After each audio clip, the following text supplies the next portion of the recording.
Assalomu alaykum hurmatli kuzatuvchilar. Men Muhammadjon Tursunboy Malikovich Sog'lom avlod klinikasida urolog shifokor bo'lib ishlayman. Urologiya sohasida 18 yillik tajribaga egaman.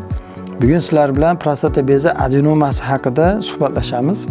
Prostata bezi adenomasi asosan 45-50 yoshdan oshgan erkaklarda kuzatiladigan kasallik. Bu kasallikning belgilari qoldiq sidining hissi, CD oqimining pasayishi, tunda hojatga ko'p ehtiyoj bo'lishi, keyin CD tomchilab qolish holatlari shu belgilarga kiradi. Endi bu kelib chiqish sababi yosh o'tgan sari erkaklarda ham gormonal o'zgarishlar kelib chiqib, prostata bezidan shunaqa adenomatoz to'qimalar o'sib chiqib, CD kanalini to'sib qo'yishga olib keladi.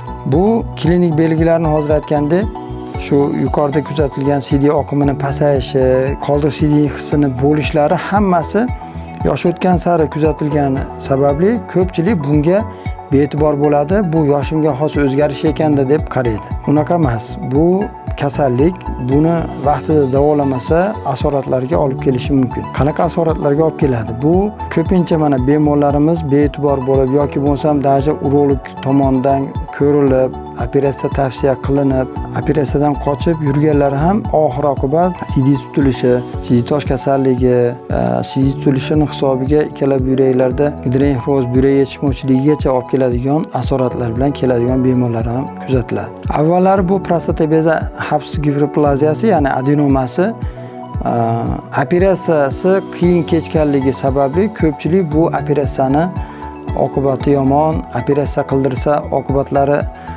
og'ir holatga olib keladi deb ko'pchilik bu holatdan qo'rqib keladi.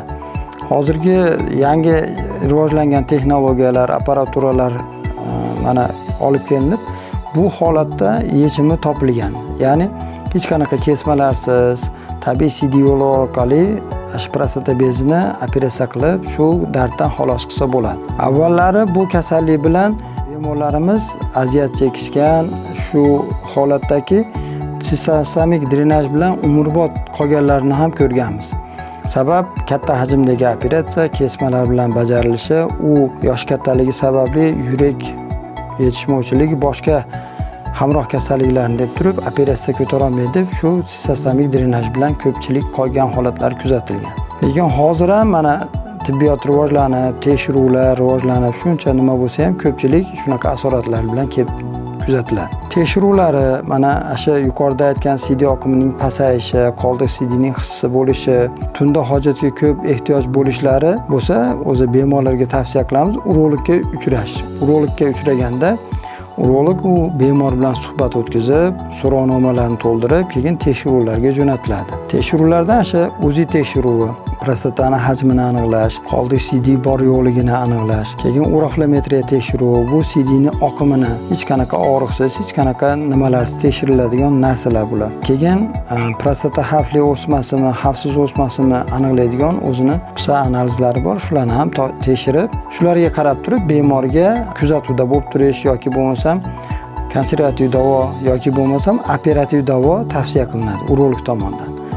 Endi ko'pchilikda mana operativ hali aytgandek, operativ davo tavsiya qilinganda ham avvalgi otalari, akalari operatsiyasini ko'rgan yoki eshitganda operatsiya katta hajmli operatsiyadan keyingi tiklanish jarayonlari qiyin kechadi deb turib ko'pchilik operatsiyadan qochib yuradi.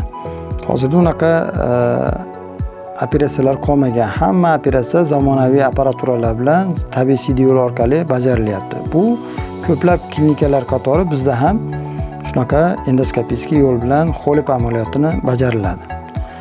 Endi hozirda tekshiruvda masalan qilindi, prostata bezi adenomasi aniqlandi, operatsiya tavsiya qilinsa, ko'pchilik bemorlardan tushadigan savol, operatsiyadan keyingi qancha trubka bilan yuraman?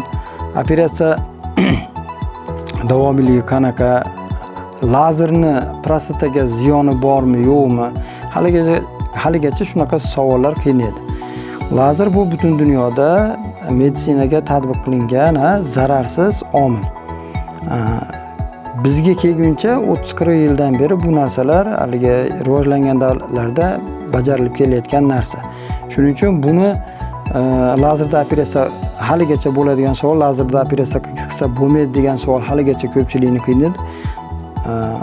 naborot bu bemorlarga yengillik bo'lish maqsadida shu narsalar o'ylab chiqib, shu meditsinaga tatbiq qilingan.